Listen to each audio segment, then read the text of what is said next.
আসসালামু আলাইকুম ওরহমতুল্লাহ।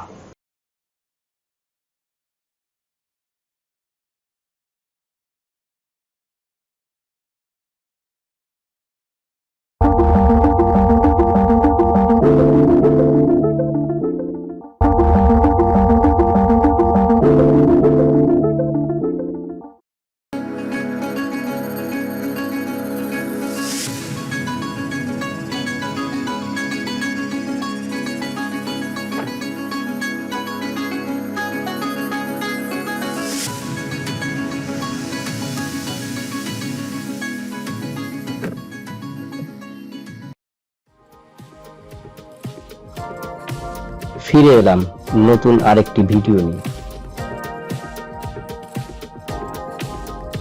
আমাদের নতুন আরেকটি ভিডিওতে সবাইকে স্বাগত।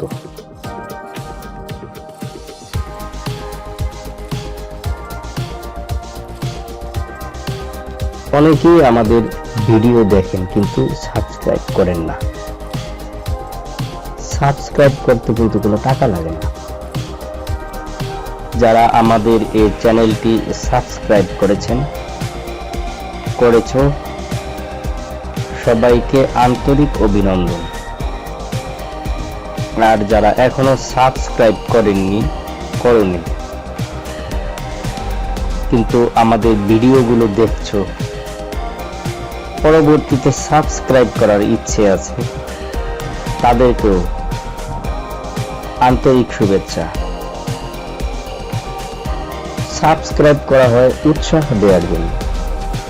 যারা এখনো আমাদের চ্যানেলটি সাবস্ক্রাইব করেননি অবশ্যই সাবস্ক্রাইব করে বেল বাটন অন করে দিবে।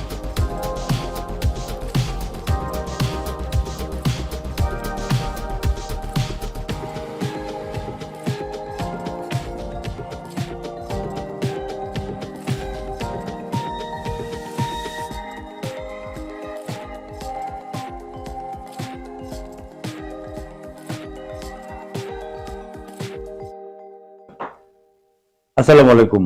আপনার মোবাইলে যদি কোনো কল আসে, এই কলগুলোর মধ্যে দুটো নাম্বার থেকে যদি কল আসে, যদি আপনি রিসিভ করেন, তাহলে কিন্তু আপনার মোবাইলের যাবতীয় তথ্য একটা হ্যাকার চক্র নিয়ে নেবে, আপনি টের পাবেন না। বিভিন্ন ধরনের কল আসে, অনেকের মোবাইলে বিভিন্ন ধরনের কল আসে সারাদিনে।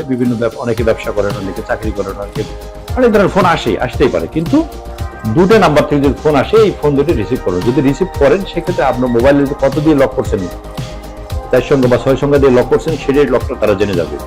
ইভেন আপনার মোবাইলে যদি প্যাটার্ন লক থাকে, সেটাও তারা জেনে যাবে, কত দিয়ে কি প্যাটার্ন করেছেন সেটাও তারা জেনে যাবে। পাশাপাশি আপনার মোবাইলে যদি বিকাশ অ্যাকাউন্ট করা থাকে, সেটাও তারা জেনে যাবে।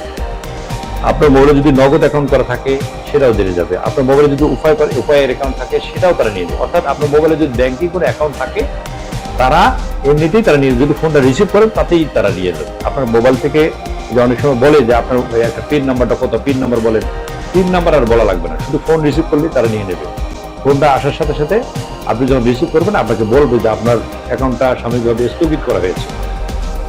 আপনার অ্যাকাউন্টে যে টাকাটা আছে, এই টাকাটা আপনি সাময়িকভাবে স্থগিত করেছে, আপনি টাকাটা লেনদেন করতে পারবেন না, চালু করতে চান কিনা, এই ধরনের কথা বলবো। অথবা আপনার মোবাইলে একটা ভুয়া মেসেজ দেবে যে আপনার মোবাইলে আমার 5,000 টাকা গেছে, টাকাটা যদি ফেরত দেন, এই ধরনের কথা বলবে। অর্থাৎ কথা বলতে বলতে আপনাকে এঙ্গেজ করে ফেলবে।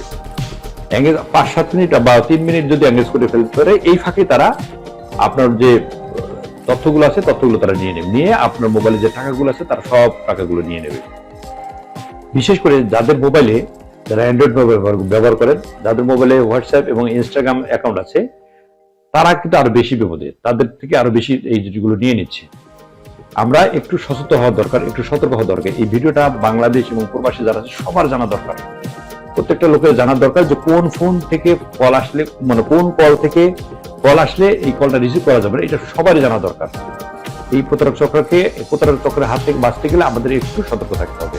যে নাম্বার থেকে ফোন আসলে, কল আসলে আপনি রিসিভ করবেন না, এবং ফোনটা আপনার হাতে ছিল না, ফোনটা কোনো কারণে আপনি রেখে এক জায়গায় গেছেন, এসে দেখেন একটা ওই নাম্বার থেকে কল আসছে, ওই ফোনটা আর ব্যাক করবেন না, ওই কলটা ব্যাক করবেন না। ব্যাক করলে কিন্তু আপনি ধরা খেয়ে যাবেন। নাম্বারটা হচ্ছে, যদি একটা নাম্বার ফোন করলে দেখবেন অনেকগুলো সংখ্যা আসে, এই সংখ্যার প্রথম সংখ্যা 3টা দেখবেন। প্রথম সংখ্যাটা একটা প্লাস থাকবে, তারপর দুটো 9 থাকবে। এই ধরনের, তারপরে আরো অনেক সংখ্যা আছে। এই নাম্বার থেকে যদি কল আসে আপনার মোবাইলে, আপনি দেখে রিসিভ করবেন। এই যেমন রিসিভ করলে আপনি বিপদে। পরবর্তীকালে যদি আপনি এটা ব্যাক করেন, রিসিভ করতে পারলেন না তাৎক্ষণিক, পরবর্তীকালে ব্যাক করেন, সেক্ষেত্রে আপনি বিপদে পড়তে পারেন। আরেক নাম্বার হলো সেম একই জিনিস, অনেকগুলো সংখ্যা থাকবে, তার আগে সর্বপ্রথম লাগে দেবো প্লাস, তারপর দেবে 92, অর্থাৎ +99 এবং +92, এই দুটো সংখ্যা সামনে থাকবে। এই দুটো সংখ্যা প্লাসের পরে এই সংখ্যাদের 99 এবং 92 যদি থাকে, এই ধরনের নাম্বার থেকে যদি ফোন আসে, কখনোই এই কলটা আপনি রিসিভ করবেন না। যদি রিসিভ করেন, সেক্ষেত্রে যে বললাম, আপনার মোবাইলের যাবতীয় তথ্য তারা নিমিষের মধ্যে নিয়ে নেবে। আপনাকে ফিড নাম্বার দেওয়া লাগবে না, আপনার বলবে না এই যোগ করেন সেই যোগ করেন, কোনো কথা বলা লাগবে না। শুধুমাত্র মোবাইলে কথা বললে, এই কথা বলার ফাঁকে ফাঁকে তারা এটা নিয়ে নেবে। যারা দোকানদার আছেন, যারা এই যে ব্যাংকিং ব্যবসা যারা করেন, ওই নগদ, বিকাশ, উপায়, এই ধরনের যারা ব্যবসা করেন, তাদেরকে এই ধরনের প্রথমত এই ধরনের কথা বলবে যে আপনার মোবাইলটা স্থগিত করা হয়েছে, মোবাইলে একটা মেসেজ গেছে, আমি টাকাটা ব্যাক করে দেন, আপনি এই নাম্বার থেকে একটা ফোন দেন, একটু ফাঁকে যান। এই গত পরশু দিনের একটা ঘটনা, আমার থানায় আসছিল একজন, সেম একই এক কাহিনী। অনেক কাহিনী আমরা শুনে আসছি, কিন্তু এখন এই যেটা হচ্ছে, এটা নতুন একটা কাহিনী, নতুন একটা হ্যাকার চক্র এই মানে এই কাজটা তারা করে আসতেছে। নতুন একটা হ্যাকার চক্র এই কাজটা করে আসতেছে যে এই আপনার পিন নাম্বার দেওয়া লাগবে না, শুধুমাত্র ফোনে কথা বললেই হবে, অথবা তার ফোনটা রিসিভ করলেই হবে, অথবা পরে যদি আপনি ডায়াল করেন, সেক্ষেত্রে আপনার সমস্যা হবে। কাজেই আমি মনে করি বাংলাদেশ এবং বাইরে, দেশের বাইরে যারা বাংলা ভাষাভাষী মানুষ আছে, আমি তাদের কাছে বিনীত অনুরোধ থাকবে, যারা মোবাইল ফোন ব্যবহার করেন, অবশ্যই এই জিনিসটা অবশ্যই সবাইকে শেয়ার, নিজে তো করবেনই, পাশাপাশি আপনি এই ভিডিওটা শেয়ার করে দেবেন, যাতে আপনার শেয়ার মধ্যে আপনার ফেসবুকে অনেক ফ্রেন্ড আছে, তারা একটু জেনে গেল, তারা আপনার মাধ্যমে উপকার হল। আপনি বাইরে থাকেন, বাড়ির বাইরে থাকেন, আপনার ফ্যামিলির যারা সদস্য, তারা আপনার সদস্য, তাদেরকে আপনি শেয়ার করলেন। যদি মোবাইল না থাকে, কারো কাছে যদি শুনে থাকেন, এই গল্পটা যদি কারো কাছে শুনেন, সেটাও একটু চান, তখন একটু আলোচনা করলেন, একটু বন্ধুদের সাথে আড্ডা করতেছেন, এই গল্পটা তাদের সাথে শেয়ার করবেন। সহজ একটা জিনিস, সহজ একটা কথা, এই কথাটা জাস্ট একটু শেয়ার করবেন, তাহলে আপনার শেয়ারের মাধ্যমে সেটা মোবাইলেও শেয়ার করতে পারেন, মুখেও শেয়ার করতে পারেন। তাহলে হবে কি, আপনার এই শেয়ার মাধ্যমে, মুখের কথার মাধ্যমে অথবা মোবাইলের শেয়ারের মাধ্যমে তার একটু উপকার হবে। আপনার একটু, এটা ভালো একটা দিক, মানুষের উপকার করার একটা ভালো দিক। আপনার শেয়ার, আপনার মুখের শেয়ার অথবা মোবাইলের শেয়ার, বলবেন যে এইরকম কারো মোবাইলে যদি কল আসে, কলের আগের সংখ্যা যদি +99 থাকে এবং কলের আগেই প্রথম যে সংখ্যাটা, তার মধ্যে যদি +92 থাকে, এই ফোন কল দুইটা আপনি রিসিভ করবেন না। যদি রিসিভ করেন, তাহলে বিপদে পড়বেন। হ্যাঁ, আপনি তাৎক্ষণিক রিসিভ করতে পারেন না, পরবর্তীতে ব্যাক করবেন না, এটাও করবেন না। এই নাম্বার দেখলে আপনার দূরে সরে যাবে, কোনো কথা বলার প্রয়োজন না। আর বিশেষ করে যারা বিকাশ, নগদ, উপায়, এই ধরনের যাদের অ্যাকাউন্ট আছে, যে ধরনের কথা বলুক না কেন, আপনার কোনোদিনও, শুধু একটা জিনিস মনে রাখবেন, বিকাশ, নগদ, উপায় কর্তৃপক্ষ কখনো আপনাকে ফোন করে বলবে না যে আপনার এই অ্যাকাউন্ট স্থগিত করা হয়েছে, আপনার লেনদেন সাময়িকভাবে স্থগিত বন্ধ করা হয়েছে, চালু করতে চান কেন, কখনোই তারা বলবে না, কখনোই ফোন করবে না তারা। এই কর্তব্য, এটা আপনারা জানেন, শুনেন, তারপরে এই ভুলগুলো করে থাকেন। এই ভিডিও যদি মাথায় রাখেন, আপনি ভিডিও কথাগুলো যদি বুঝে থাকেন, যদি মনে করে এই ধরনের ফোন আসার সাথে যদি মনে করে আমার কথাটা, আমার মনে হয় আপনি এখানে থেমে যাওয়া উচিত। প্রচুর শেয়ার করা দরকার, প্রচুর জানাজানি করা দরকার। নতুন এই হ্যাকার চক্রের হাত থেকে আমাদেরকে বাঁচার জন্য একটু সতর্ক থাকা দরকার, একটু সচেতন হওয়া দরকার। আমি যদি একটু সতর্ক থাকি, একটু সচেতন থাকি, নিরাপদ থাকতে পারবো। আপনার আমার সতর্কতা আপনাকে আমাকে নিরাপদ রাখবে। যেখানে আছেন ভালো থাকবেন, সুস্থ থাকবেন, নিরাপদে পথ চলবেন। আসসালামু আলাইকুম।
দেখা হবে পরবর্তী কোনো ভিডিওতে। সে পর্যন্ত সবার সুস্থতা এবং নেক হায়াত কামনা করে এখনকার মতো আল্লাহ হাফেজ। পরবর্তী ভিডিও আসার আগ পর্যন্ত ভালো থাকা হয় যেন। পরবর্তী ভিডিওতে আমরা সবাই মিলে নতুন কোনো শিক্ষা তথ্যে যুক্ত হব। কেমন?